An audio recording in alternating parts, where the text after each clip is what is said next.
This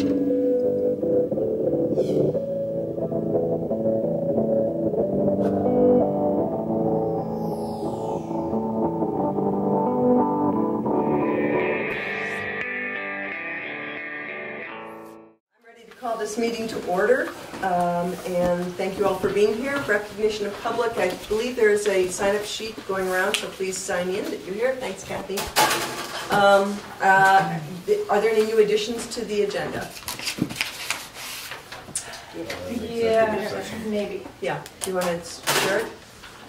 Yeah, an executive. Do you have to make a motion? No. Yeah. No, you just add it to the I'd like agenda. to add an executive session at the end to discuss a legal matter pursuant to 1 BSA section 313A1E. Okay. All right. Anything else? I wondered if we had an update from the AM on the Melody Hill. No, we had put that on the agenda for the next meeting. Okay. So I think we'll, we had said in a month we would come back to that. So we'll do that then. Any other new additions or thoughts? Change in agenda order. An approval of minutes from May 11th. Everybody get a chance to take a look at them?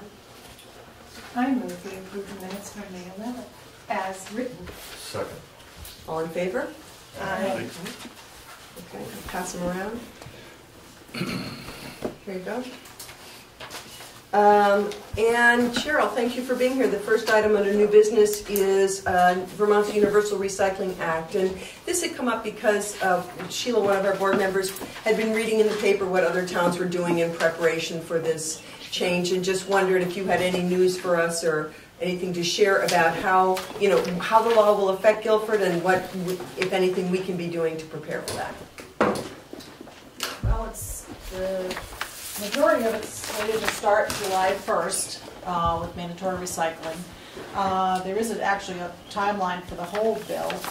Some of it actually started last July 1st. Let me pull my timeline here.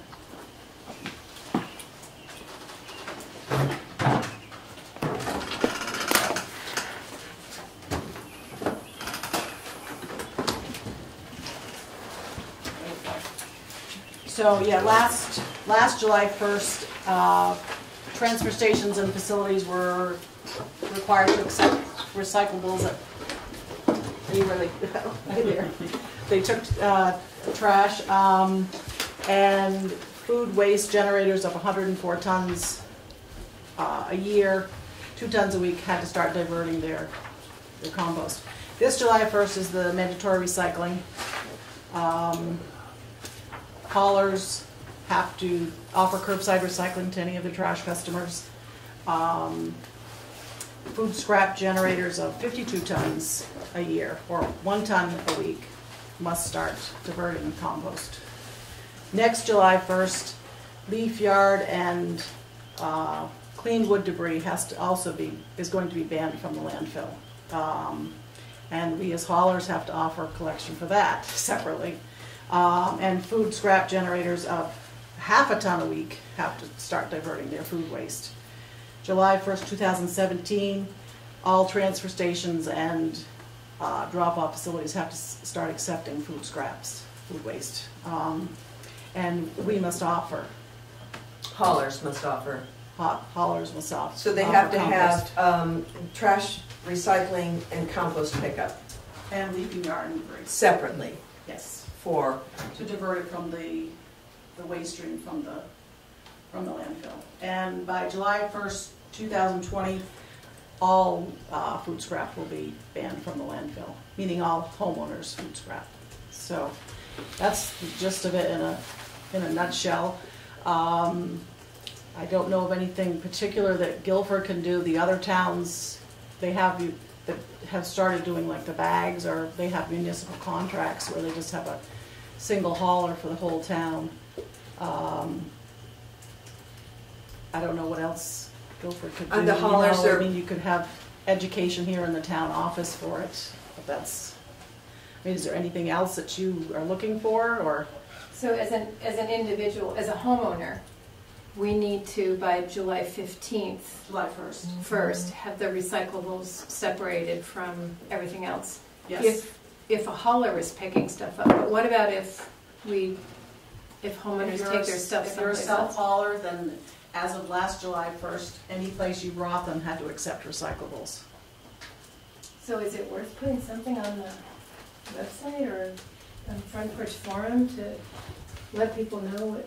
We have beat this to death. Yeah. We have put it out so many times to the town of Guilford that you can, if you have a hauler pick up your trash, they will start picking up your recycling. And I've sent notices Yep. to all of Along with her bills. everyone, yeah. Yep. And I'm slated, even gonna send another one this billing, so at the end of this week. And we put it out that if you are a self-hauler, they have to take your recyclables down at either wherever you go, which is Wyndham Solid Waste Management District or to Triple T. I don't know what else we can do. I mean, that's just, I mean, I'm wondering, I don't know if we've put it on Front Porch Forum. I don't think we put it on Front Porch Forum. I mean, it might be able to go on there. Yeah, just a notice that. Yeah, but we did put it on the website. I know Katie put that on the website a long time ago. Yeah, but every year there's another deadline.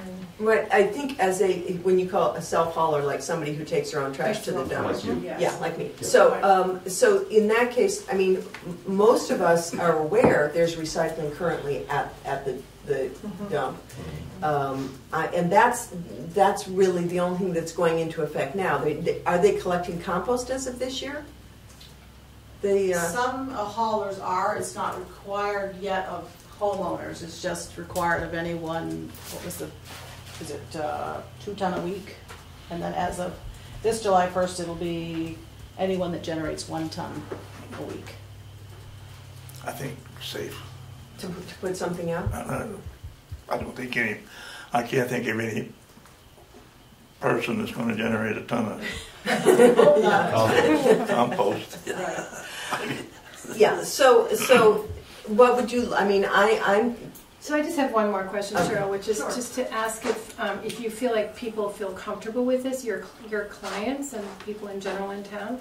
Most everyone that I've gotten feedback, I mean, they have questions about what can be recycled, what can't, and I'm sending out recycling charts left and right Yeah. and talking to people on the phone continuously every day. Yeah. And, I think there'll be a learning curve, on both sides, but I think recycling's been around a long time. It's, I mean, the main tricky thing is the plastics, where you have a 1 or a 2. right, and or- actually, No, they're it's not taking true. one, we're taking all All of Right. them? Yeah, Right. 1 through 7, so you don't even have to flip it over and look. And I believe that Triple T, that's where we bring ours, so I'm sure they're taking 1 through 7s, yeah. And I think the district is too, taking 1 through Yeah. 7s. Okay. I think we're fine. I think we're fine. I mean, we could put, if anybody wanted to, have Becky put something on Front Porch Forum, but I feel like we're kind of in pretty good shape in this regard. Yeah. What about the roll-offs? Don't have much of an update on that. I talked to Lou at the last board meeting, and he wasn't ready yet to come and make a presentation for Guilford, but he said if you want him to come, he would, but he thinks they'll have more information after July 1st as to what they're going to do. He did say to me that they don't think they're going to become a transfer station. It's either going to be, they'll continue as they are, or they're going to be completely gone. But they're slated to be there till the end of the year at this point, and they'll Till make the end of the an calendar year. Yes, end of 2015, and they will, after July 1st, start evaluating it. And I just can't see much sense of putting time into finding a location if it's not going to be permanent. yeah, and there's no answer yet. It's up in the air. They're assuming there may be a lot more waste put into them, the unmanned ones, after July 1st. I mean, there's already quite a lot being put in there. And it's hard to say what's going to happen after July 1st with the boxes. Well, thank you. So Thanks for that's about it. bringing us up to date and coming out here. Appreciate it. Okay. Anybody have any other questions for Cheryl? No, but I have some paperwork for it. Anybody out there have any questions for Cheryl before she skedaddles? Food scraps, that's why Mother Nature put bears and porcupines and coons and all that stuff. And chickens. You have chickens? Yeah, Fox got one yesterday morning. Oh, no. So I've become a fox hunter now. So next up on the agenda is the select board review of the town plan.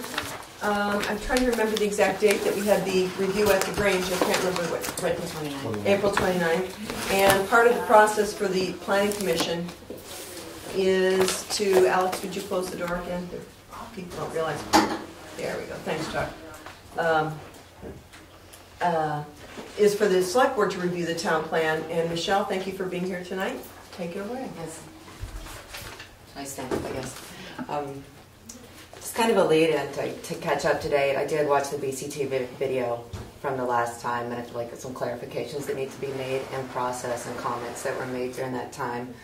One of which is the hearing process that the Select Board does need to warn after discussing it. So you need to warn a hearing. It can happen during a regular meeting, but 15 days.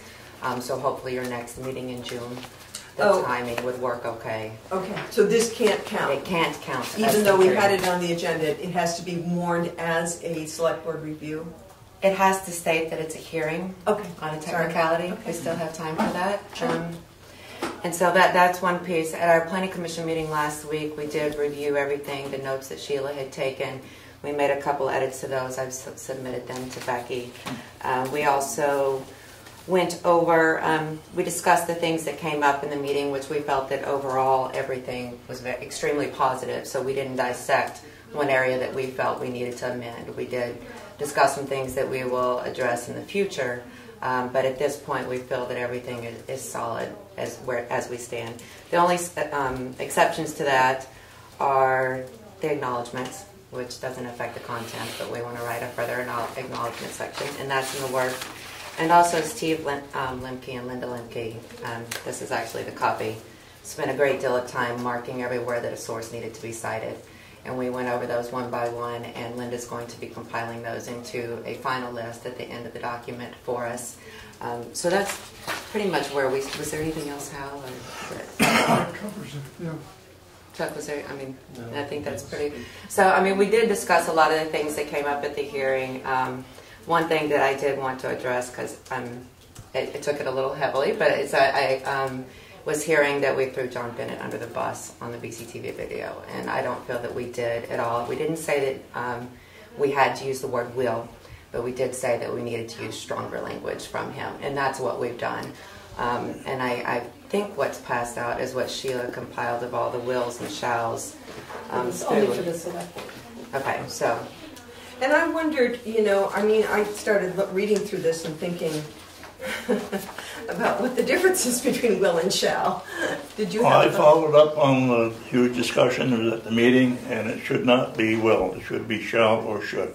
What's the difference? And the guy you threw under the bus told me that.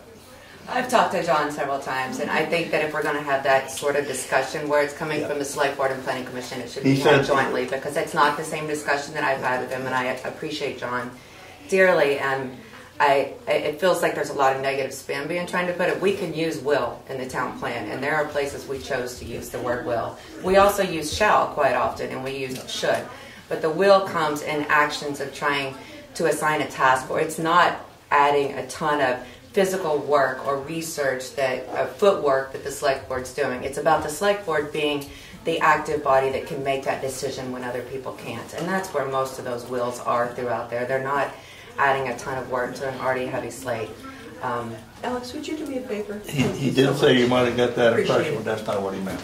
No, I mean, it's... So maybe what would make sense... We can take those out as Select Board. Sure, but maybe Yeah. what would make sense would be when we have the hearing per se, is to make sure John can be there. And so, as you said, have a meeting with or would you anticipate it makes sense to have a separate joint meeting between the Planning Commission and the Select Board? Is that what you're proposing? It needs to be a public meeting. Sorry, but I did want to say to that, if the statement's going to be to just take them all out, I don't think that's the answer. I mean, it's been a democratic process the whole way through. We've sat over a table of 9 discussing every single one of these issues, and when there is a will, we talked about it word for word throughout that document, and there's a reason that will's in there. I don't think you can go through and just strip the document of will statements. I think read it and carefully analyze what they mean before. And just to understand your point of view, Dick, you're saying will means we have to do it and shall means we don't have to do it? Should and shall themselves have 2 different meanings. Yeah, I understand that. I'm not questioning should. Shall is almost as strong as will, but when it's a will, it means you will damn well do it. So I guess my question here would be, what is the concern? Are we worried that we might have too onerous a job to do? Or are we concerned that we might fall down on the job? I just don't understand why we're concerned about those words if we take them in the context of what the task is, what the actions are, what the policies are, which I think is what's really important here. Yeah. I think the shall is just as strong. It takes the onus off from it that if you don't do it, you're going to get, reprimanded. Let's take a look at one example. Would that be helpful? I think. Where Even on the first page, if you just, the Planning Commission and Select Board will work closely with local, state, and federal experts, et cetera, et cetera. I mean, they're statements. They're things that should be understood and be happening anyway, even though it says the word will. Or if you go down by law, the Select Board will convene semi-annual joint meetings of town boards and officers to facilitate communications and decision-making, et cetera. Like, that's a great policy. And that's something new. We have never done that before. But it's written. Those are in the policy handbook. They are in the policy for the town of Guilford, and that's where it came from. That's why it says by law. We didn't make that up. Right. That's by law. Okay, I see what you're saying. So maybe is there another one, Dick, that you could find that you find objectionable? That one's legally mandated. Here's one. The Select Board will determine adequate police protection by Vermont State Police, and town will continue to contract annually with Wyndham County. It's out of the 2010 plan? Right. That's a copy over. The new part, if you go down to economy, that's some of the newest will statements, and it says the Select Board, Planning Commission, and Small Business Incubator Space Task Force will work together to create, in a whole list of things. I mean, that is an action step, but it's also combining the Select Board with Planning Commission and a newly appointed group.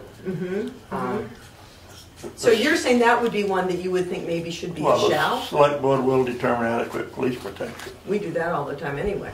Yeah, I mean, we've always done that. Wyndham County, yeah. We decide. But if we did nothing, the state police would get a police protection. I understand, but every year we review what protection we have. We have a contract. Yeah. So I feel like that's But I mean, some of these are givens, that the will is in there just to confuse it. The will is a copy from other documents in most statements. It's not something that we came up with, and it is a given, and it's just that transfer into our document to agree with everything else. You can, down like Select Board will appoint a representative to work with BDCC and SEDETs. I mean, there's lots of. That's a new one. It's a new one, right. But it's not a time consuming, and it's something that would be good overall. I'd actually like to make the point also that these wills and these are, what we've done is in this document, extracted everything that refers to the Select Board with or without other entities. But they're not, one of the things that the Planning Commission needs to do, or intends to do shortly, I think, is to create a list of priorities together with other parties in town. So not all of these things have to be done in the next 3 months. This is a 5-year plan. It's guidelines, and we're looking towards where we want to be as the town grows and continues to be the kind of place we all want to live in. So, yes. So, in terms of, it seems to me that you've got a combination of things here. Some of these wills, and that's the one that you're struggling with, right? There's a lot of them I'm struggling with. The givens and the ones that have the word will in them, the ones you're struggling with? Yeah. Oh no, go ahead. Go ahead. The one item that I was just curious about, what type of research went into doing job performances of elected officials, because that hasn't been done in any town that I know of. So because the Board of Selectmen does not oversee, nor does the Planning Commission oversee the elected officials. But a lot has changed since these parts were written as well too, with this like Board of 3 and just trying to look out for the overall well-being of the town. You're talking about the town governance. I'm just talking about doing job performance, some sort of accountability within town, because there's nothing. They follow a different set of rules. So let me just ask a question about that. Would you envision job performance of elected officials, for example, the Select Board is elected officials, correct? Yes. Okay. Shall be regularly evaluated And so I thought about that, and I thought, who would be evaluating the Yeah. select board? In a way, we're evaluated as we're elected. Yes. Because if they don't like what we're doing, we're not reelected. But that happens every 3 years, not every year.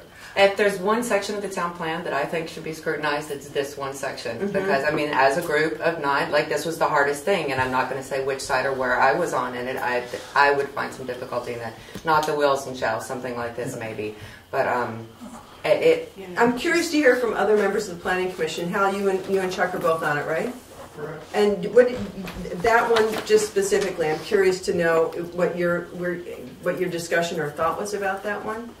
Like, town clerk has never been, you're right, has never been evaluated. That's an elected position. They have a different set of guidelines. Like you don't have We any don't supervision make that, whatsoever right. over She that. runs over the Secretary of State rules. So that's just an interesting. this came up, I think, for people to be able to clearly know what they're doing in the pub where it's a volunteer, largely based, run town in a small town. I think that's where the initial idea came from, and the fact of the changing. I don't even I remember. can speak to it, but I would like to ask Okay, you Chuck can. and Hal if they want to. I guess where I sit on this is that the idea of being able to evaluate the performance of elected officials seems a good one. I, however, don't know who's supposed to do that, and that's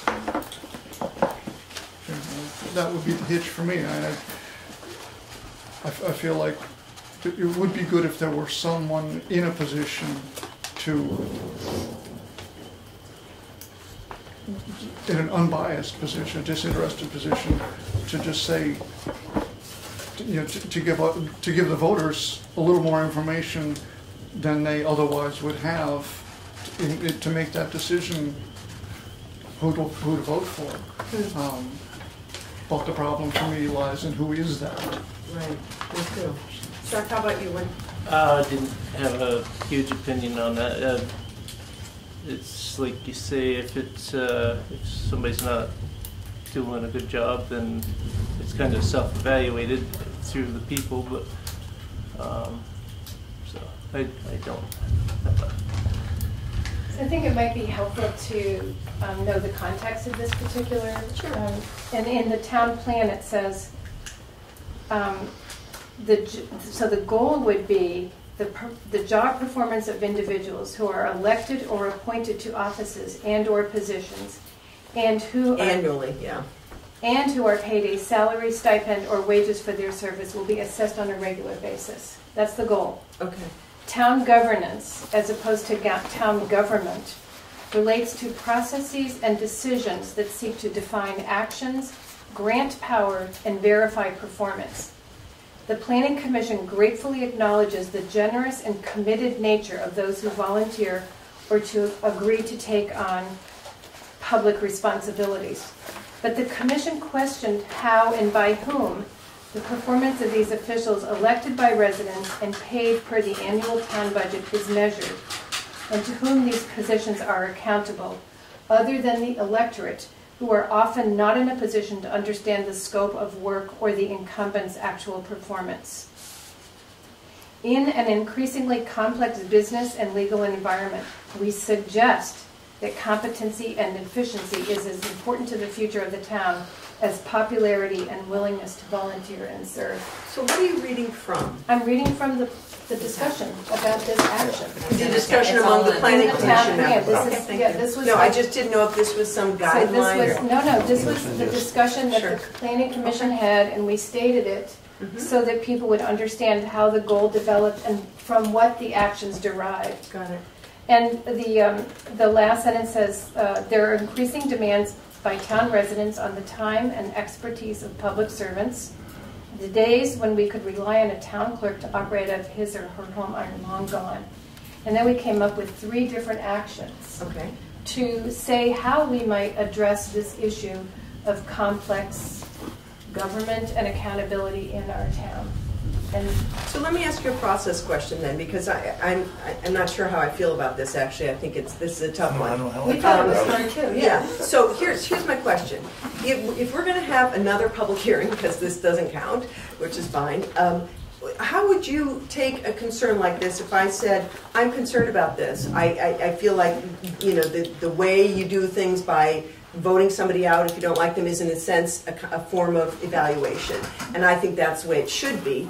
And it's hard for me to think how we would evaluate the town clerk or who would evaluate the select board, board of listers, all those elected positions. So regardless of that, what's the process for making a decision about that? We're going to keep it in, it's going to go. How does that get decided? You're going to keep it in, you can edit it, you can nix the whole section. I mean, it's completely up for the 5 of you to vote on and decide. Okay, is it so the select board makes the decision whether this stays or goes? It is. I mean, if a lot of content gets changed, we have to start back at the hearing process again with the planning commission. But if not a lot of content gets changed? Right. If not a lot of content gets changed, there can be small edits. It can't be a lot. Well, let me just get a what if. I'm trying to understand this. Let's take that little section, job performance, at that top of the page 2 there. If we said, I don't think that makes sense, the select board wants to take that out, or you know, the majority of the select board, there's a vote or something. Is that a small change or a large change? I think if it's, I mean, I'm just trying to get a sense of how you make it. From talking to John today, I would say that, you know, if there's a sentence or two, or maybe a paragraph that comes out, if you take out a whole section, that's different. But would we also be guided by a public hearing? Like, in the last public hearing, nobody raised this. Right, I understand. So, and that's why I thought if we had another public hearing. Which I want to speak to that too, because I did receive 2 phone calls on this issue prior, and I thought it was going to come up, but it didn't. Okay. And I mean, being, you know, trying to take in everybody's opinion and weigh that balance is our job as a board of 9. And at that hearing of 40-ish people, there wasn't. It didn't come up. It wasn't a concern, and so I felt like the pressure should be put on other areas. You know, I said what I said. If there were a section, this is the one that seemed would have come up that night. Okay. And it didn't. So how can we form the question that we as the select board have absolutely no power over the town clerk, the assistant town clerk, the listers, the auditors? We have absolutely no power over them. They're elected by the town, and they can do the worst job in the world, and there's absolutely nothing we can do about it until the next election. And then people say, well, we don't want you no more. I think, Dick, the answer is in here. Okay, go ahead, and then Kathy has the floor. I'm so sorry. That's right. That it says all they do is report to the town, not actually to the select board. The select board has no authority, but if there's a report to the town. Who's gonna make the So in report other to words, the town? the listers would report to the town, here's what we did this year. Is that what you're saying? Job performance of elected and paid No, town do that. officials shall annually be evaluated and reported to the town. Yeah. So it says the select board shall establish mechanisms for doing that reporting, not making the evaluation, but just reporting. So it's even as Wait, One Kathy point wanted to make is that it's going into the town report, and these people are making, they are telling you what they've been doing. Yeah. And so the townspeople get a chance to look at that. They can decide whether that is going their way or not. But another thing is when you're talking about evaluating this group of people, you're not going to get a lot of conversation from people like me, because I'm not one of those people. Those 41 people sitting there, most of them were not elected town officials, nor do they intend to be. So this seems like it's more of an inside kind of a thing, and very difficult. I don't know how you can... When you say an inside kind of a thing, you mean the select board's just decision? the select board, everybody who's elected, who's on that slate of officers on the town. It was just that word elected. You pull that out of there. That was the only thing I was concerned with, because I don't know how the select board or whoever is assigned that task is going to do that.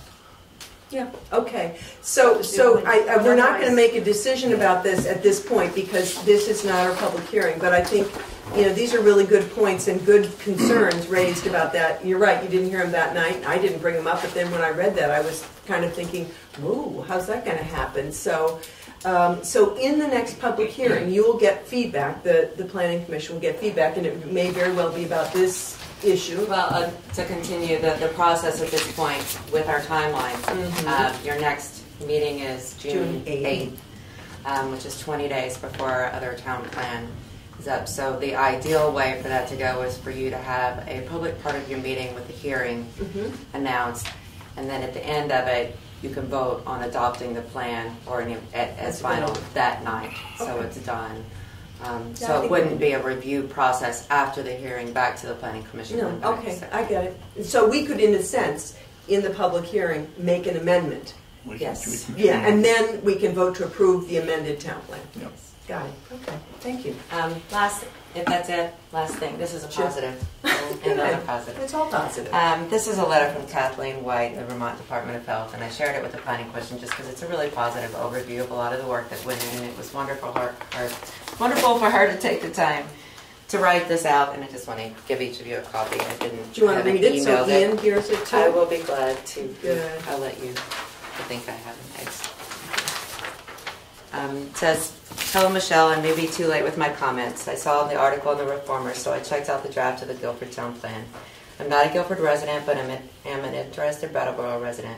I worked with the Vermont Department of Health as a public health nurse in chronic disease prevention. We are very interested in the promotion of healthy community design that increases opportunities for all residents to participate in routine physical activity and to have access to local healthy foods. I looked through your draft town plan for elements of healthy community design and am very impressed with the inclusion of so many positive items, such as building a farm and food network with focus on value-added food products, developing a Guilford Center Park, developing your farm-to-school program, developing pre- and after-school programs, preserving open spaces and agricultural lands, directing growth towards existing town villages and centers, compact development patterns, smart growth, sustainable farming and forestry practices, conserving productive fields and forests as economic resources for the future, creating a system of safe bypass for bicycling, pedestrians, horseback riders along town roads, plan systems of recreation trails for hiking, etc., appointing a recreation commission, transportation goals to increase safety of roads for bikes and pedestrians, increase availability and convenience of public transportation, keep Act 34 on the front burner, traffic calming in village centers, and establish a Guilford Trail Committee. These are just some of the wonderful policies and ideas I noticed in your draft town plan. It's obvious that a lot of time and thought went into the writing of this document. I'm not a planner, but I've been thinking about how a town plan can improve the health and well-being of the town's residents, and I worked a bit with Brattleboro's Planning Commission when it was doing Brattleboro's town plan. If the vote hasn't taken place yet, I wish you the best in getting it passed. I think it is very well done. Kathleen White." Nice, and I want to just thank those three of you. Thank you so much for the work you guys have done on this town plan. It really, and that hearing with the at the Grange, it was really impressive listening to all 9 people and how you guys work together. It's great. So at our next meeting, maybe what makes sense is for us to have a public hearing like at 6. Yes. Would that make sense? And so we can then, finish it up and as part of our meeting then do the adoption? Okay, great. Thank you. Thanks. That's great. And our next item on the agenda is Sweet Pond Dam Project. The dam. Come on up, Mike. You want me to go up there? Sure. Just stand up like where Michelle is, or you can come on up. Get it over with. I'm sick of seeing it and reform it 2 or 3 times a week. I'm happy it's there. Yeah. Hi, I'm Mike. Was your new member? And Gabby Kafrida. Gabby Kafrida. Well, first of all, I'd like to commend your folks on the Planning Commission. We spent a lot of time this year talking about planning commissions and town plans, and there have been significant changes to the timelines for town plans. And also in the energy bill, there's a significant portion, and it'll be more complete next year, to talk about the greater deference to town plans in citing energy. So the town plan should really start looking at what Guilford wants for energy siting, what they would like to see, how they'd like to see it done. So that would be my suggestion there. My main reason to come here tonight was Sweet Pond Dam. As you all know, we have approval to move forward with the dam.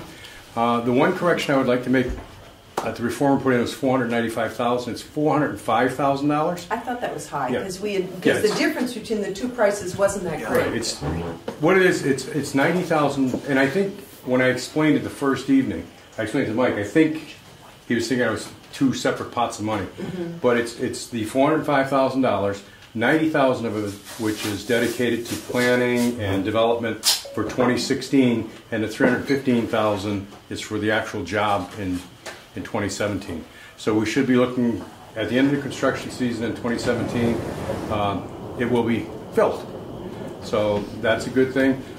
It was a 4-year project. I'm glad we were able to get it done. And as you read in the paper, it was a lot of work on my part, and I was a pest. I mean, people were sick of hearing me about Guilford and Sweet Pond Dam. But it also spoke to why I'm so proud to represent Guilford when I go to Montpelier, because I tell everybody, this town is really unique because when they have a problem, everybody doesn't start bickering and fighting. They go, okay, how do we fix this? And when I was able to sit there and say, hey, they've raised $10,000 towards the project, both House and Senate committees were very, very impressed. And at this point, we know we're going to have the dam, and you're right, it became the Dam, Hebert's Dam. I had people avoiding me in the halls just before the vote. They were going the other way. But what we'd like to do, and I'm going to get it set up with Linda Hecker, and we're having a meeting with the Guilford Sweet Pond Committee to have some sort of a celebration at the pond, and I would like to acknowledge Mike Schneider's efforts from Parks and Recreation.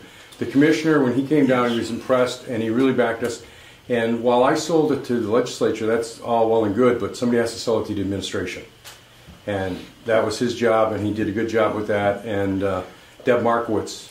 I was going to say they mentioned Forest and Parks in here, but they didn't mention A&R. And I know that Deb Markowitz, within 2 days, got like 100 calls. She's like, why is everybody from Guilford calling me? Well, also we took the field trip up, and the folks had done a beautiful video of the dam and the pond, and Deb saw that, Secretary Markowitz saw that, and Mike Schneider saw it. Yeah.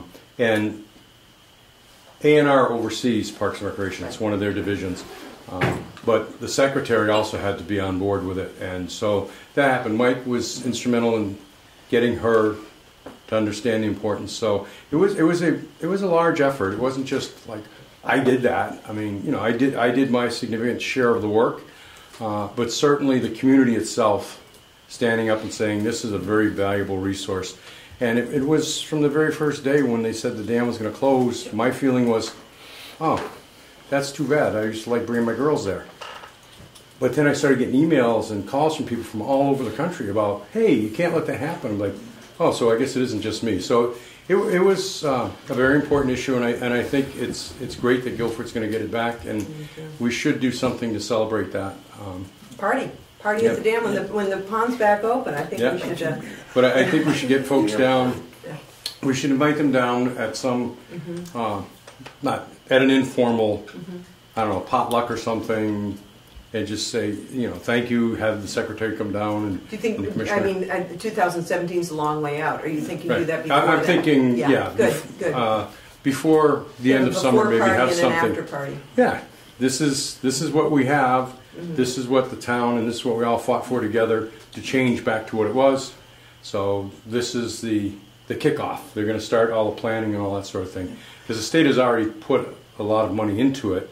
And that's part of what that $90,000 is going to cover. The question I have, Mike, is and it's a futuristic question, but at one point in time there was a great pond for trout, and I believe the state drained it and replaced bass. And then, what is their intention when they get the pond done? Are they going to do anything with? That would be another effort with Fish and Wildlife.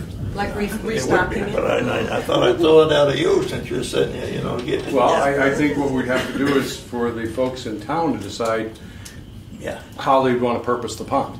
What we've said is, or what I've been saying at all the hearings and in the various committees and talking to the legislators, is that it's the place where the kids go for flora and fauna studies and that sort of thing, and people paddle on it. And those type of recreational leagues. We never really got into anything about fishing. Swimming and the swimming is a major concern. That's going to be part of the dredging to give a better swimming area. They're going to have to do dredging, I figure. Yes, a section is planned to be dredged out. And actually what we could do at some point in the future is if we could have the engineers come back and say, okay, this is what we know, this is what we've chosen, this is what we're going to be doing, and then everyone would know exactly what's going to happen. But there will be a good deal of dredging behind what is currently the dam, and then the dam will be behind the stone structure, so aesthetically it will look the same. That's what I was going to ask you. One of the things they didn't talk about, but I know we had talked about in this meeting, was, you know, maintaining the historic, you know, the appearance of it and how it had looked. Well, when the engineers brought us the plans, there were 4 different options. The get rid of it, Yeah. and then the other 3 choices, take it out and put in a big cement block. Right. And the town, and I think rightfully so, said, well, a real draw to the pond is the beauty of that historic site. So the third plan, the one that we chose and the one that was supported by the park and rec people, was to put a dam behind the dam. So your real structure of supporting the pond would be behind it, and the face would be historically correct. So when you saw the dam, you would not notice that it's reinforced behind the dam. And then behind that section, they're going to do some serious dredging. So. Well, I just want to thank you so much. I mean, I think everybody in town has been so grateful for your efforts. Seriously, it was because when we first heard about this, we had that reaction you did. Gosh, this is so too bad. But it was, there wasn't much hope because, of getting it back. And really, I think the Conservation Commission and then the Sweet Pond group, but you really picked that ball up and ran it right up the road to Montpelier, and we are so grateful for all your efforts. I appreciate you saying that, but I think, as you said, on a personal level, when we heard it individually, we went, oh, that's too bad.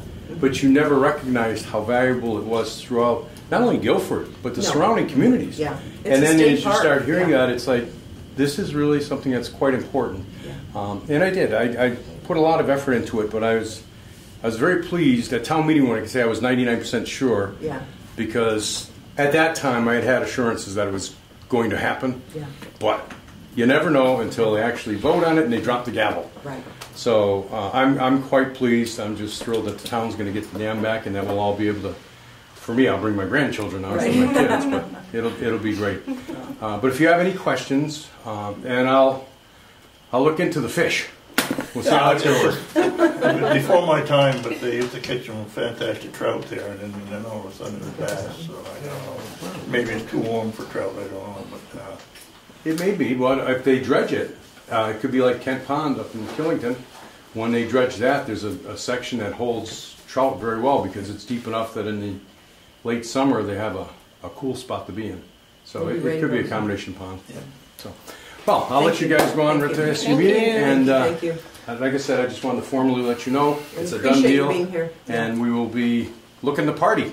Right. I think that's a great idea. All right, thanks. This town loves to party. I'll tell you. We've had our 250th. We're good. Yeah, we're partying about everything. Can we bring Sam Adams to the party?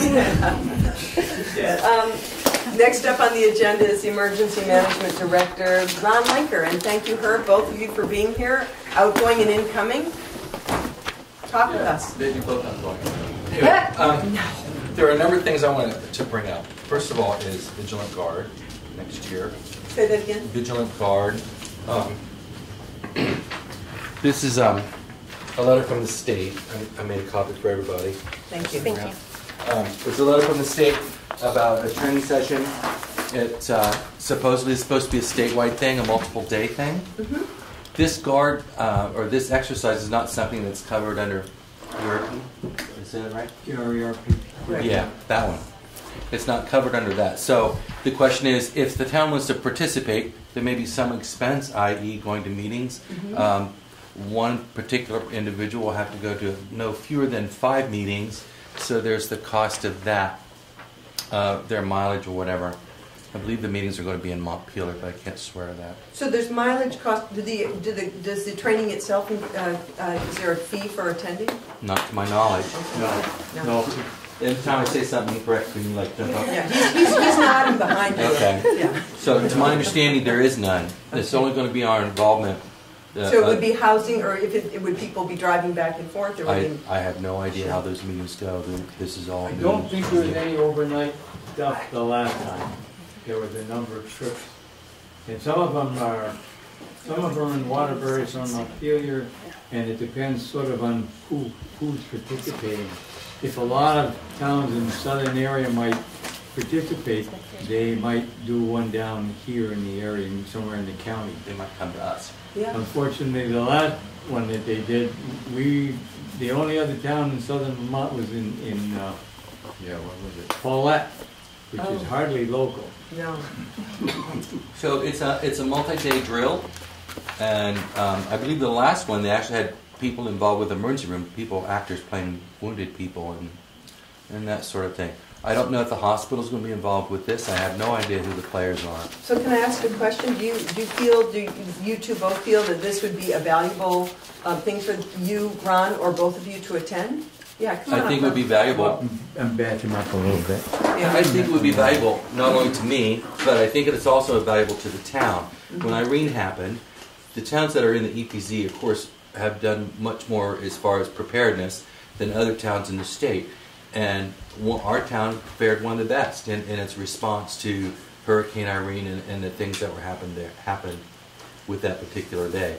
And the people at the state recognized that. They actually made comment at a meeting that I was at. So I think it's important to participate, but it ultimately comes up to you guys because we don't have money for any of that in our budget. We can't use PERP. The RERP fund does not cover this. We found out that for the last one. So is the first meeting June 18th, that development Yes. and concept and development?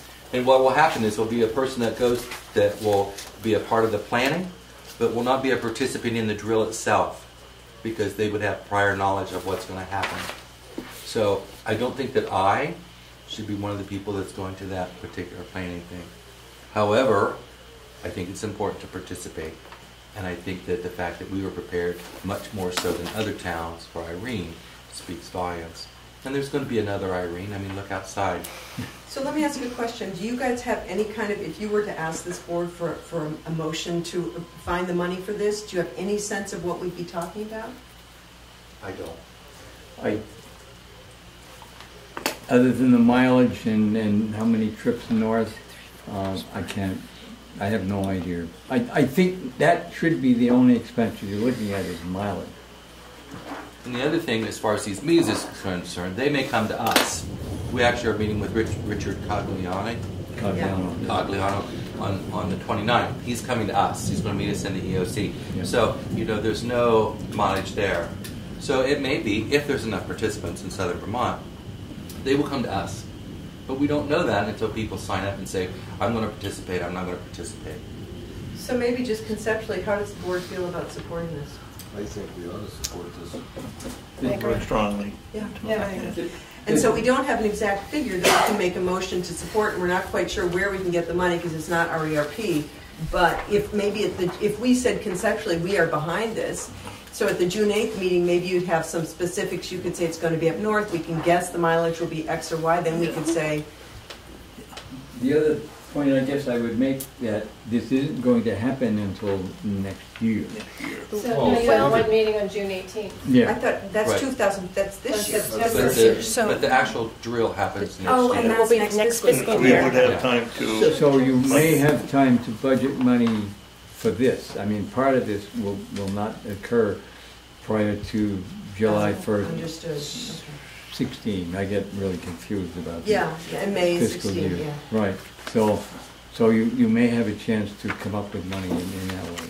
So when I guess my question would be then, when we meet with Richard on the 29th, do we have your blessing to say, yes, Guilford wishes to participate? Or should we say, no, we're going to pass? Well, I don't know Because if we that's need a what they're motion. I asking. heard pretty unanimous support of participation. I think we should make a motion, Yeah. but I also think we should, in the meantime, be looking for where this money's coming from. As as we get a better sense of it. The actual Vigilant Guard 2016 won't happen until fiscal year 16, so presumably it'll be in next year's budget, and we'll be prepared, and that won't be an issue. No, we've already worked on 2016 budget. In July, passed. July and August. 2017 budget, but you're Oh, right. yeah. You're right. Yeah. This says 17. Sorry. Yeah. And the other thing is, I don't think that there's going to be, other than the mileage, assume that we have to go to Waterbury, or whoever goes to Waterbury, I think that the cost is going to be relatively minimal because we already have the EOC in place. We have those tools are already there. So I think that unless they come up with some sort of scenario, which is like, I have no idea what it might be. So somebody started to make the motion. Gabby, you did. Do you want to finish your motion? I guess make a motion to approve the Emergency Management Services Director? Is that you, Ron? Is that your title? I guess. I would say personnel because it's going to be more than just Ron. Yes, not just me.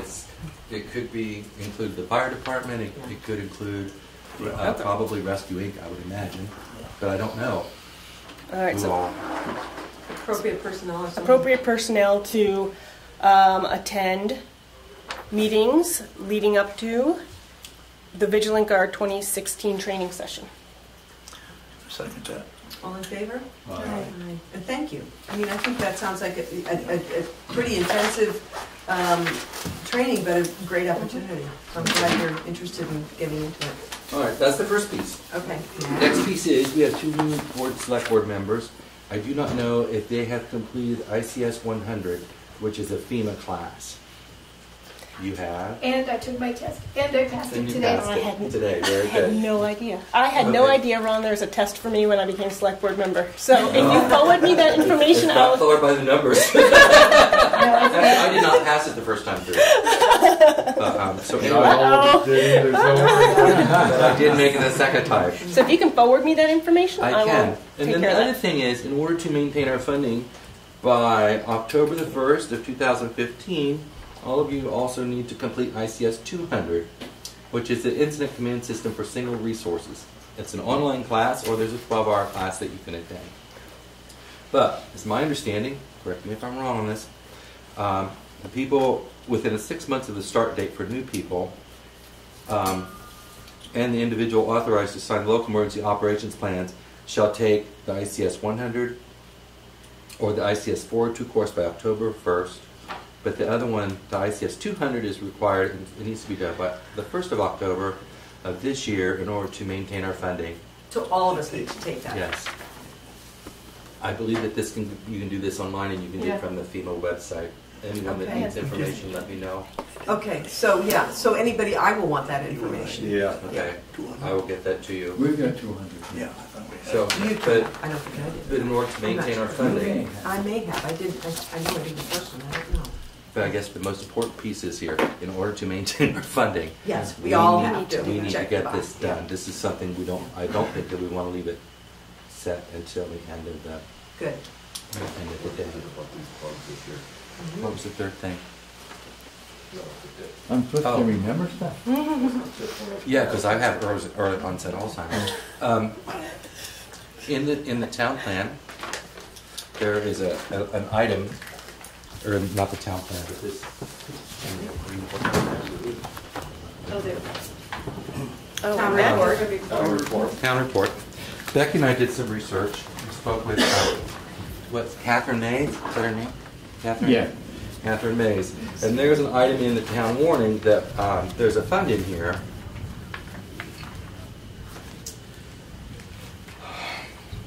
The RERP grant fund. 08. And it says that we have 4649.80 is what we started with July of 13. We ended June 30th of 14 with $5,088.55. What page are you on? I'm on page 14. Thank you, I didn't hear that. These funds that are in this, I believe, correct me if I'm wrong, Herb, that used to be that we could roll over our money, but then they stopped rolling it over. Yeah. I believe that this money is already in the town coffers. And Ms. Mays, Karen Mays, seems to think that that money doesn't exist in her coffers. So we get $5,000 for training every year, but these funds, if I'm correct, these funds are already funds that have been paid to the town prior to the end of the rollover, because we no longer can roll over funds.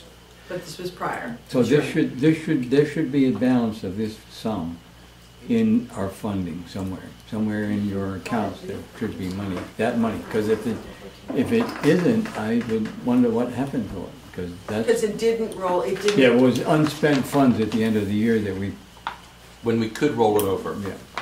But we now no longer can roll it over. So my question is, I don't know where those funds are. However, my point is, if we have to roll this over, and if these funds actually don't exist in our town coffers, this should not be part of our town report, because this is saying that there's money there when there really isn't. Does that make sense? I believe there is, because when we bought the bus, it was my intention to use some of this to pay for the bus. And our administrator at that time said, no, let's keep this for a real emergency, because we can fund that out of the regular RERP budget. That's the last conversation I remember having about this fund. So this needs a little research. Yeah, really. Yeah. Yeah. And so I don't know how to go about doing that. I don't know anything about it really. I just know that it's in this report, and according to Ms. Mays, the possibility is that it's not here. And if it's not here, then that needs to not show up as being So here. we'll If someone figure could that figure out. that out and let me know. Yeah. But if the money was from when we could roll it over, then It we should should be have there. it. It should be there. And that could fund this. And this could fund Vigilant Guard 216, because these funds are not the funds that have to go to. Yeah, we don't have to, that's, if it's there, it's our money, and Ron can spend it, because he's the EMD. And So he would- that's that 34,000 that's identified. I mean, No, No, it's the 5,000. 5,000. it's the 5,000. Oh, the balance. Okay. whatever the Okay. balance is at this point in time. But there, Okay. I don't believe any money has been spent on that this Yeah. year. Am I correct in that? I haven't spent any of it, No, no. I haven't spent any of that money. So if we I find haven't out, spent any. let's find Good for you. out. Spend it now. If we can find out if we really have it, then that's great. Yeah. And then the Vigilant Fund thing, or the Vigilant Guard thing, sort of becomes a moot point. Okay. But correct me if I'm wrong, Becky. That's what she said to us, right? In Right. the emails. Yeah, it's So what you're seeing in a town report from last year, from the end of last fiscal year, this is no longer available. That would be a question for Yeah. the auditors, right? but this money was in this That fund was in the fund before. prior last year. to. So it was Right. carried over. She, But according to her email, for the FY, the fiscal Yeah. years going forward, you The ones cannot going- use that. the You ones can't- Going forward. For Going forward. FY We're in But this- FY 15 right now. But this money came to the town. this was before Karen It May was was FY in the fund. 14 money that you're showing right here. Right. That's But done and was, gone. but that was carried over from 2013. But you And if you can't look in the roll it year over. prior, it was carried I over know, then. but So- before that, Let's do some research. yeah, We've yeah, already Yeah, talked to let's the figure French that town out. I treasurer. think I you just know think the that we need to answers. figure it out. Yeah. yeah. Yeah. Just nothing else for my own edification, because I feel I have a fiduciary responsibility. Since, oh, you know what that really means. Since taking on this position, and I just want to, I like my T's crossed and my I's dotted. Speaking of taking on this position, there was a drill that was monitored by, who was there, FEMA? FEMA. Yeah, and why don't you just From the share, state. Herb, some of the comments that you heard from those people about the drill? Well, the two FEMA guys looked at Ron and said he did a remarkably good job. And Yeah. I was very pleased about that. Yeah, thank you. And I thought they were kind of picky. Yeah, They and were. they were picky, and that was, that was a nice endorsement, so, I think so. because they were really looking carefully, and, the first time for you to be in a drill situation, and there were all those observers, that's pretty nice that they, Thanks. yeah. It was a little, for those of you that weren't there, it was a little disheartening when the three of them come. They disappeared for a while, and I think, okay, they're doing lunch, and then all three of them walked back in the room. They said, "We have something we need to discuss." And then I'm like, going, "Oh shit!" And so what it was the plume had changed directions from when the drill started, the radiation plume. And part of our plan, according to the state, was to evacuate to the north. But that would have put our citizenry, had we followed that instruction, driving through this plume to get to Bellows Falls. And there was also an anhydrous ammonia spill on Tyler Hill Road. We weren't told how much. Having inhaled that stuff, I know what it's like. So I directed, we sent out a rinse message to direct our town to go down Weatherhead Hollow and Sweet Pond to go south and meet in Greenfield. But anyway, so they kind of took me to the task on that, and then so I had to defend my It decision. sounds like you did a good job. But he did very well. Yeah. We sort of conferred and said, well, it says, Yeah. it gave directions to all three places, which indicates to me, I said, they're telling us you can go anywhere we want to, and they finally agreed with it. We need to move on, but any last comments for, Can I just put sort of, so we don't lose track of this, can Becky investigate this $5,000 RERP grant fund in the town, and also figure out, start planning for if we need to find money, where that could potentially come from? We do have $500, right? Yeah. I don't even think we need a motion on that. Okay. I think that's just Becky following In up the on meetings, that. yep, just so we don't lose track. Yeah, no, I don't think we will. There was a debriefing of that drill at Vernon, and we were one of the towns that had no deficiencies. So that speaks, to me, that speaks loads of what you guys have already put in place. Herb and everyone else. Everyone else that was involved with that. So I just think it speaks loads to that. Again, it'd be kind of nice to be prepared for our next emergency. Let's hope it's not a radiological one. Well, thank you both very much, and thanks. You guys, Herb's been a good mentor, and you've been really stepping up, and we're really grateful. Thank you. All right, thank you. We will report back on the money search. And I will send to you an email about the training for the ICS 100. Yeah, you can send it to maybe to Becky, and she'll send it out to all of us. That sounds great. Great. Thanks. ICS 200, right? Yeah.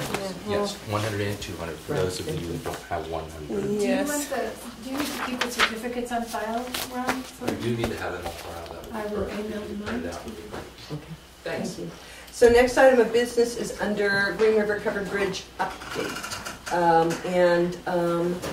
As we talked about at our last meeting, and we just got a confirming letter from Mark Pickering, we did receive the structures grant in the amount of $175,000, and that we had set money aside for the town's portion of that. And between that and the other grant funding, we feel in pretty good shape towards the funding of the rehab repair of the Green River Covered Bridge.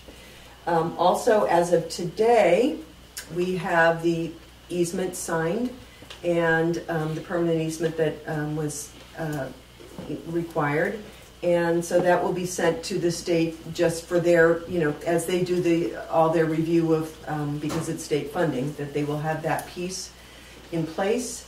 They are still working on the approval or the categorical exclusion process, where they're looking, they had to amend that, and so they're working on that. I did hear from someone that that the office that does those reviews is a little short-staffed right now, and that is, those categorical exclusion reviews have been a little bit slowed down by that.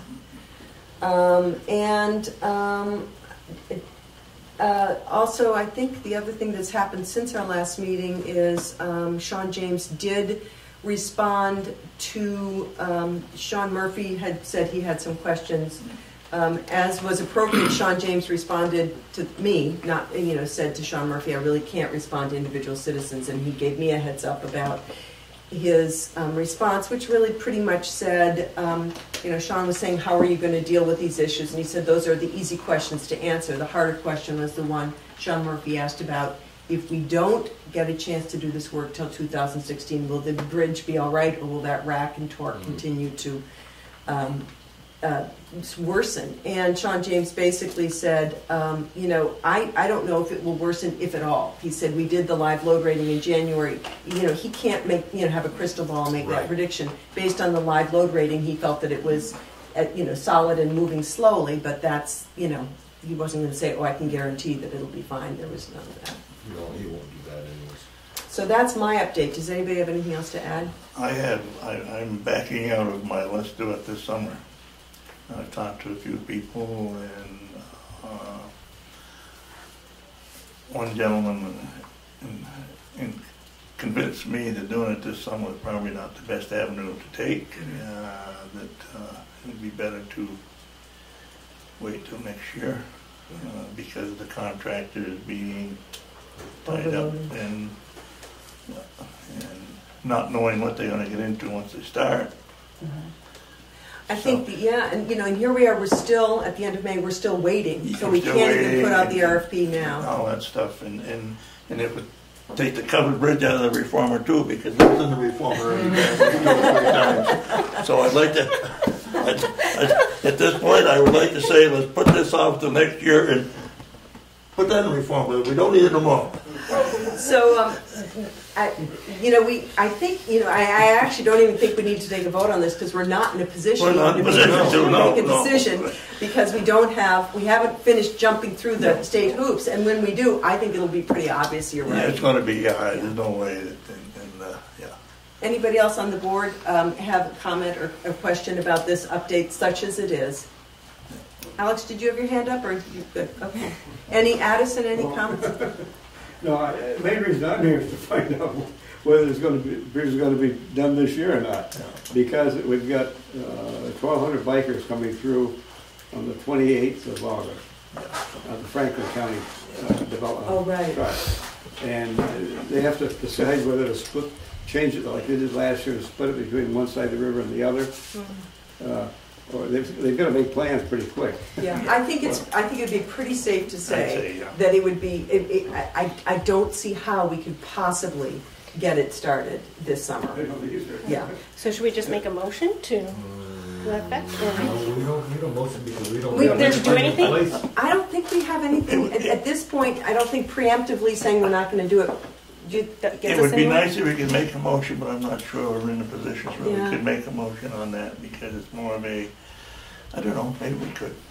I mean, I thought what made sense to me was that we wait till this process is finished. But I think it is pretty obvious, Addison, you can tell those people, I think pretty clearly, that we don't anticipate in any way that we would be able to get a construction company to bid. Something drastic freaking happens. I pretty much told them that already. Yeah. I have like three groups that I'm keeping updated, and the Franklin Land Trust is one of them. Okay.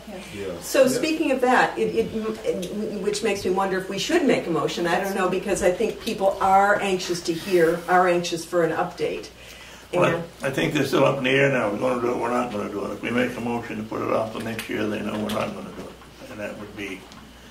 Well, I think in a way we could. I mean, we know that it's kind of too late to... What do we lose by not making, or what do we gain by not making a motion, I guess? Nothing. More up in the air. Yeah. More coverage by the reformer. More stuff from Mike to put the reformer. I got another report on the bridge today. I've been using that same file photo for a long time. It's really the school. The school session is really school's just waiting to hear from us. No, but I mean, that was the whole, that's the that was the reason for behind wanting to do it trying this to make a instead. decision or not is do you want to get that cutoff date for the end of August? So right, and there's no way we can do that. Yeah. So given that we know we cannot get it done by the school time starting next year, maybe we should make a motion. If you make a motion, it's definitive. If we don't make a motion, it's still... And it does, in that sense, give the people who've been waiting to hear some clear information. Okay, so I'll do it since nobody else wants to open their mouths. I would like to make the motion that we put off the repairs and the reconstruction part of the Green River Covered Bridge to the year of 2016. Pretty clear. Any questions or Summer any second? of 2016. Second? I'll second that. Discussion?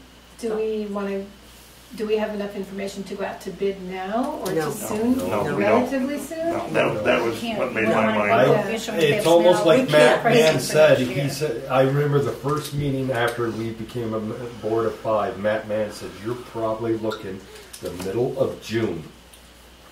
So that would put us at our last meeting in June before we could act on anything. Oh, that's right, yeah. Yeah, and we can't go out to bid until we've gone through the whole. Exactly. Right, okay. All in favor? Aye. Aye. Okay. And Addison, then you can clearly communicate. Okay. I got one question. I recollect that someone said you had to get an architectural historian's report for the bridge. It's been done twice already. Now, I have both reports. That's the categorical exclusion piece, I think, Oh, it isn't is? it? Well, they talk about archaeological and environmental sensitive. And they had, because there's this additional little piece, they had to do an amendment to that, if I understand it correctly. Yeah. If I remember right, that's what it was. There was an amendment to it, and that's what they... It has been done twice, you're absolutely right. It's almost like getting that 4F stamp back in the day. Well, that's actually 4F is another thing. They're not sure that we have to go through. I don't know what 4F, I know what it means in the Army, but I don't know what it means in here. But what does 4F mean? That I don't know. Okay. Matt Nance has said he wasn't sure what they'll do. Right. Okay, so we're going to move on if we're set. Everybody good with Green River? Okay. Let's talk about bylaws, ordinances, and policies. We had on our goal for tonight was to approve the capital reserve fund policy, not capitalization. Capitalization. Capitalization policy. Yeah, thank you. And I hope everybody got a chance to take a look at it. I did. Some of it I understood.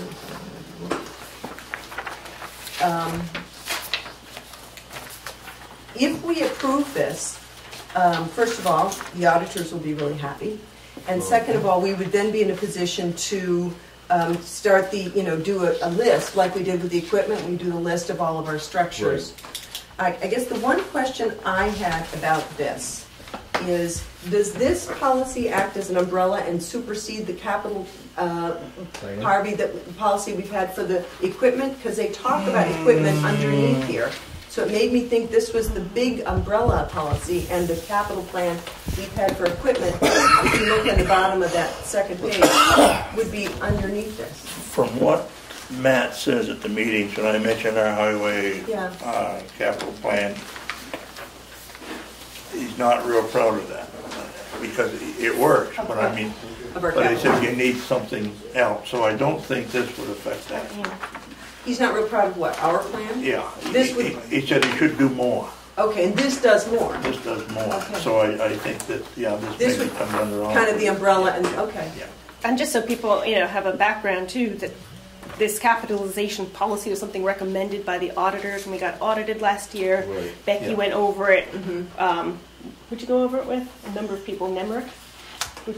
Ray would never, but we were audited last year. It was a finding you needed to adopt this last year. 2013, 14, for the FY13, it was a notation and never got done, and it showed up again in our FY14 audit. So I promised them that we would do this in FY15, so that when they start the new audit for FY15 in a couple weeks, we'll have this in place. So that's compelling. 2 years in a row. Whose language is this? Combination of other towns, some from the league, and again, having Nemrick review it because they're the ones that help assist the town with a lot of the findings from the audit. I think we started with the draft from Vermont League of Cities and Towns, and then as she said, she ran it by Nemrick and all these places, and that's where. And the auditors are happy?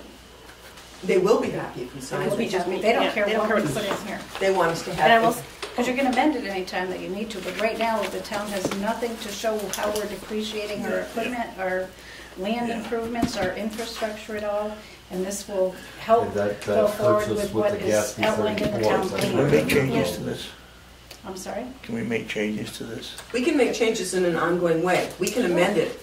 We don't even have to make changes to it. I'm looking at building improvements of 25,000. Make changes to the amount. I think, just change the amount. I mean, I think that's a little high for building improvements too. These are based on recommendations from probably at least 6 sources, so if you want to make them... So this just means threshold for capitalizing. You're thinking that if we have something, a building improvement that's less expensive, it should be in here. Should be in here.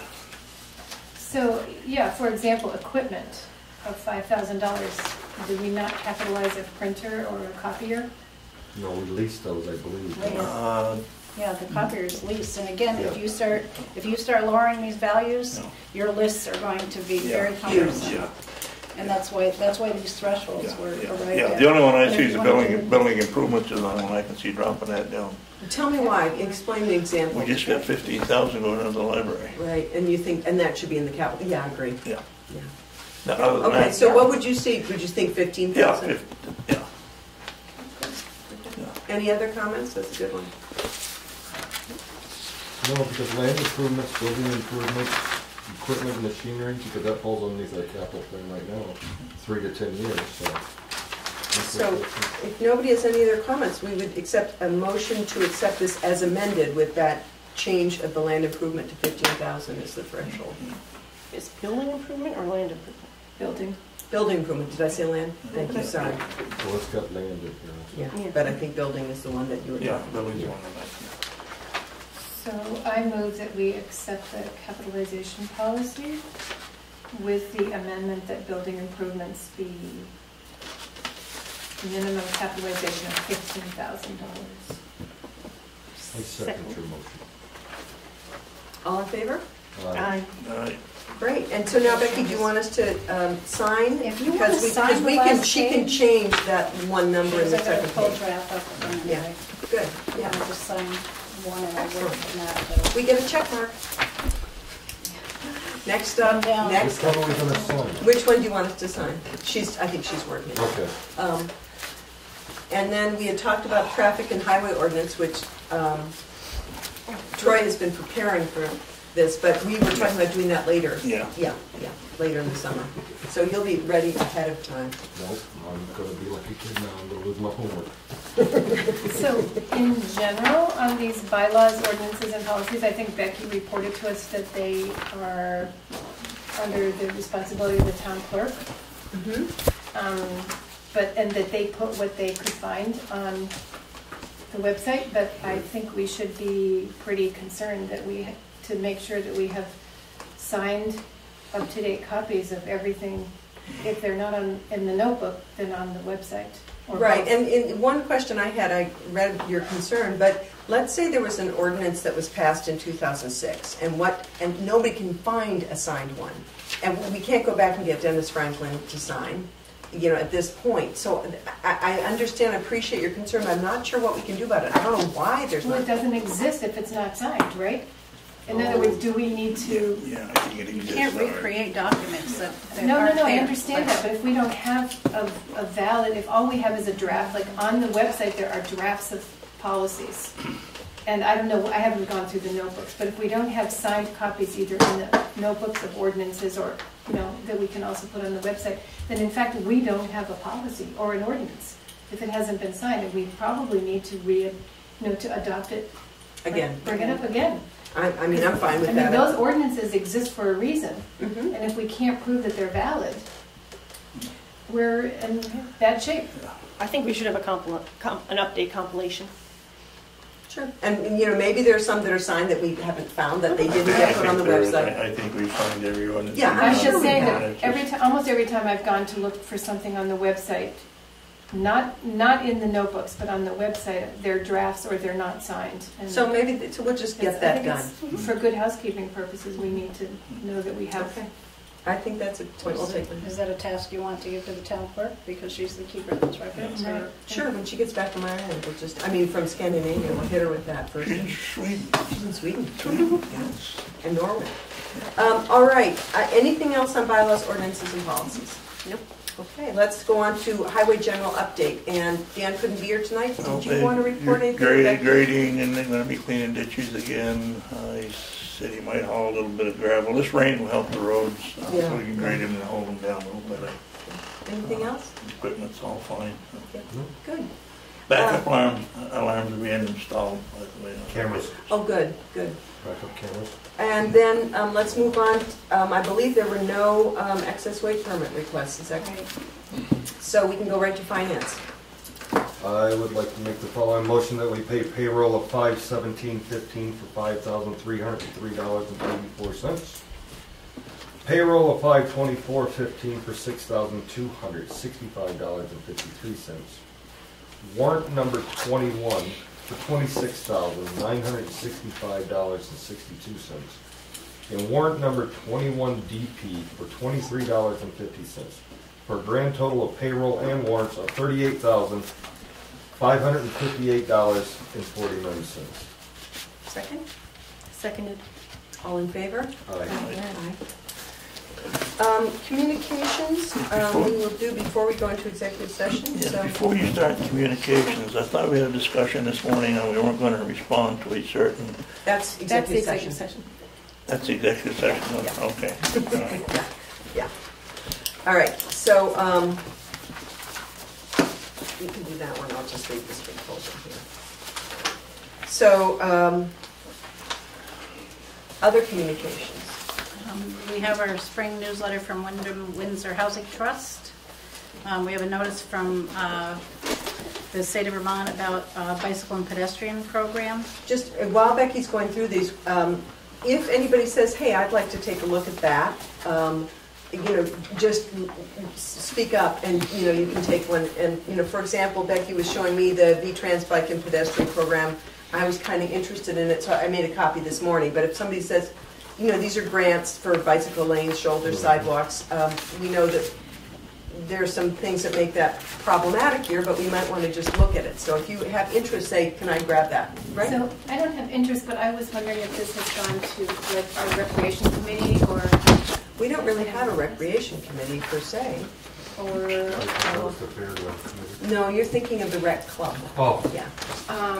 Sorry, thank you.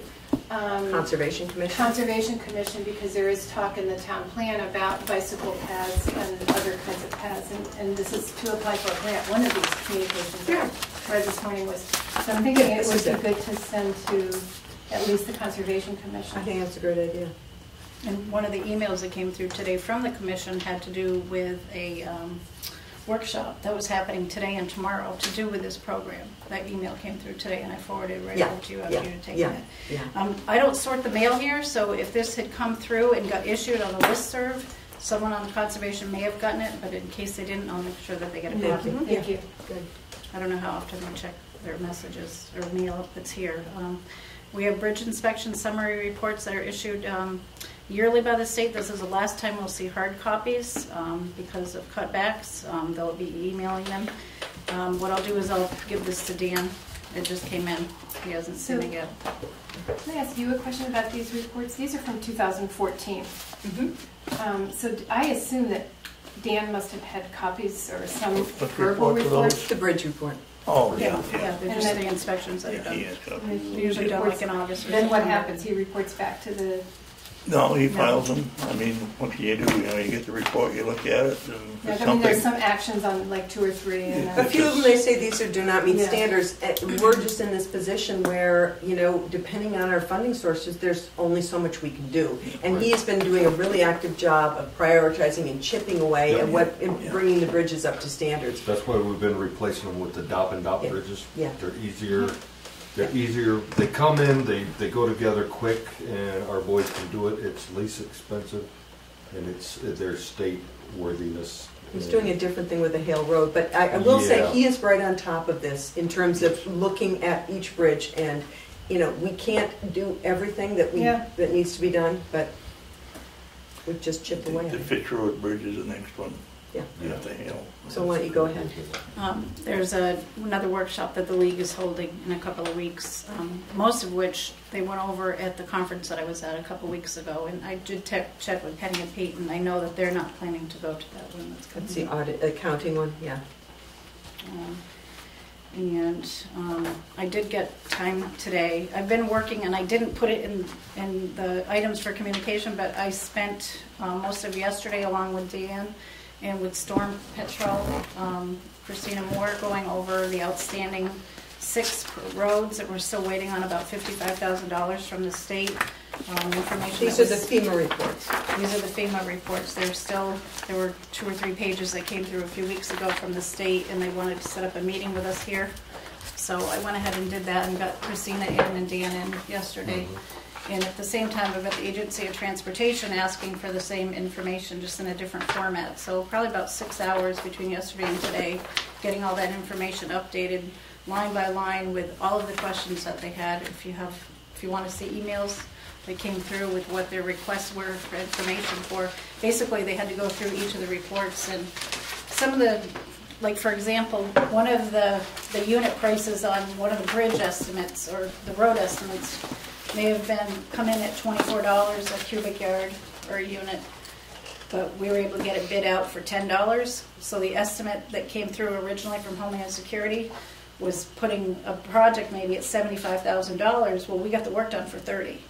So the state and the feds are asking, how come you're getting all this work done for such short money? Did you really finish the project? Based on the assessments, the initial assessments that were made. That's just one example of 2 pages of bullets that were asked. Well, I just want to publicly thank you for. It was a lot. It's been a lot of work. It's been a lot of work. Yeah. So, and I'm very appreciative because it's. Well, that we knew that was going to come back and bite us. Well, I think it's just part of the process. We hired Christina. I can't remember her last name, and I think we ended up winning with that hire. But it's just a lot of work for. She's fantastic. She's right on top of everything all the way through. It's wonderful. And do you feel like most of those issues are resolved so that the state will push it up to FEMA now? Or? Yes, yes, that was my understanding in AOT when I talked with them today. Good. Okay. And, Good. yep. So, I did do a quick summary today with the conference that I attended, just a breakdown. Some of this may lead into when you get ready to do, if you decide to do a social media policy. These are just a lot of the pros that actually, I wasn't really too optimistic about doing a whole lot of extra on Front Porch Forum or on Facebook or getting the town involved on that other level. But after going to this, I learned there were a lot more pros than there were cons of not keeping the public informed kind of as things happen as much as we can. It's great that we have our listservs, but if there's somehow to get notices that when things are happening that they go out immediately. I had the flushing of the lines that was happening by the town of Brattleboro the end of 2 weeks ago. I had no way to notify people in Algiers Fire District. I will point to other than vehicles. A note on the website, but nobody wants to be going to check the website. They want stuff coming up on their tablets. They want things coming up. They want some instant notices, and I think it's something that the town really should look Save Sweet Pond, that Facebook page got a ton of activity. And Green River Covered Bridge, the Facebook page there became a real conduit for sharing information. So, I think we want to look hard at the question of social media and how to use it, but not abuse it and not be controlled by it. But that's interesting. So I think that also reflects something that was expressed at the Vermont Council on Rural Development process that we went through. Everybody, I think there were 150 people, everybody there talked about better communications between the town administration and the residents, and that's covered.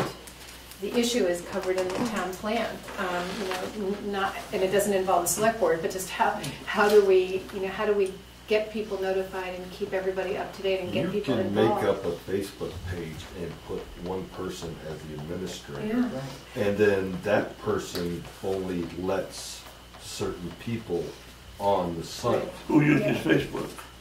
90% some of of us people. and that's what they've said. It's really designated. The problem the towns have is. Maybe I should say, what is it? Hey, you want to know what's happening at the schools?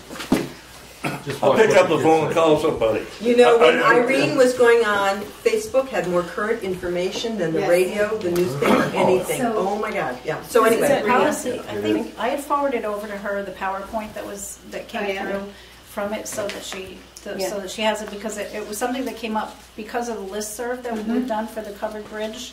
The people in the area, and why single out that one project if we get ready to do stuff on Hale Road, or we get ready to do something somewhere else. So it seems like that should be a more, that's interesting that you had that perspective, and I know you've been looking at this both in terms of our communication with each other, but also in terms of communication with people, that we probably should spend some time on creating a policy with this. I mean, you've got some valuable information. I think we had a meeting some time ago that, if you recall, it was quite a warm meeting about having a bulletin board outside of the town office, or a bulletin board at several places, where people can get this information. Because I'm going to say there's 10% of the people, at least like me, that I could care less about Facebook. But I think you raise a really good point. Social media is something we need a policy on, but we also need to be sure we're communicating in other ways too. Yeah, I mean, let's not progress beyond paper and telephone and that type of stuff. They still have them. They still have them, and I think we have to. If you think of different people learn, different people absorb information. So maybe I don't know when we're going to have a light agenda, but when we do at some point, it would be great to have a discussion about a policy. Communications in general. Throw that in there. Yeah, good. Thank you. And then the other items that they talked about were just things that you can read at your leisure. But I did get nominated to be an officer for the Vermont Town and City Managers Association, and I was elected at the meeting. So now Southern Vermont has some representation. Go team. Not that it has a whole impact, but it's nice to be sitting at the table with the people and not failure. Good. I want to say thank you for this, because I like the report backs from things that people have done. I think at first, I was like, I'm not used to doing that, but you know what? It's good, because now you know why I don't need to be going to this, because we've already covered all these 2 weeks ago. So. Excellent. Thor Okay. talking to us. The other item was health insurance. To just get, this was just a draft of a notice to go out to Employees. employees that have health insurance. So take a look at, yeah. And Yeah, just that see takes if that place looks the first of an July. idea.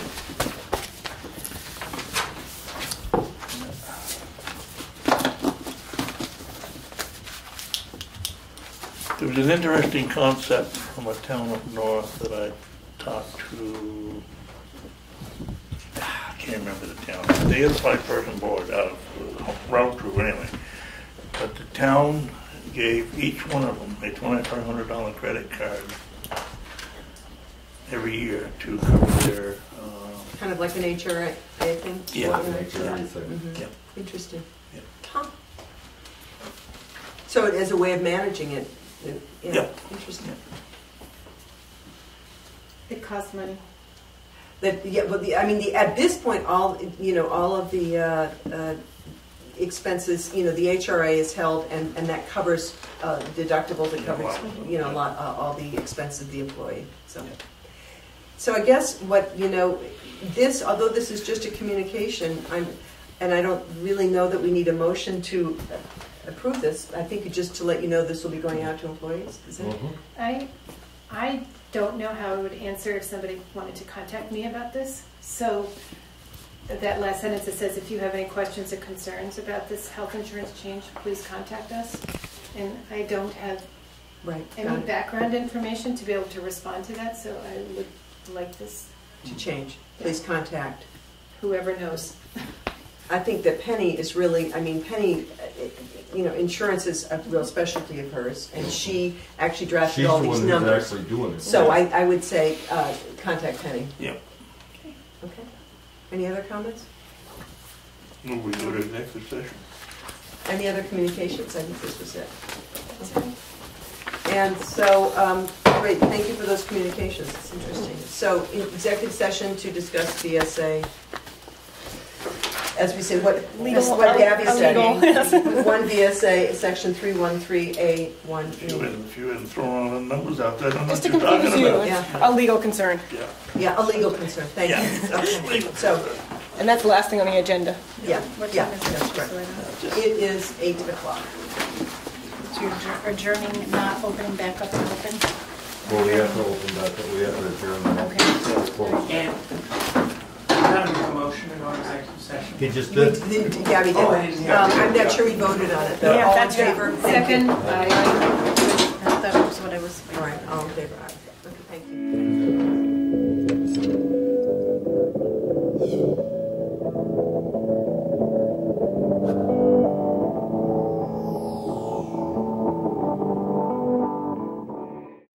Session as of 8:08. And so, any action on this item? Whoever, one of you guys over there made the. I know that you draft a letter following confirmation from legal counsel. Okay. Second. Any discussion? Is that really what you wanted to do? Yeah. Yeah. But just the 2-sentence letter after we hear from the lawyer. Okay. I'm sorry, may I amend that motion? Sure. I move that you prepare and send a letter following confirmation from legal counsel. Yeah. Second? Still second. Any comments, questions? Nope. Furrowed brow? All in favor? Motion to adjourn? Seconded. All in favor? Aye. There we go. Good. Okay, thank you very much for I that, forgot guys. the legal.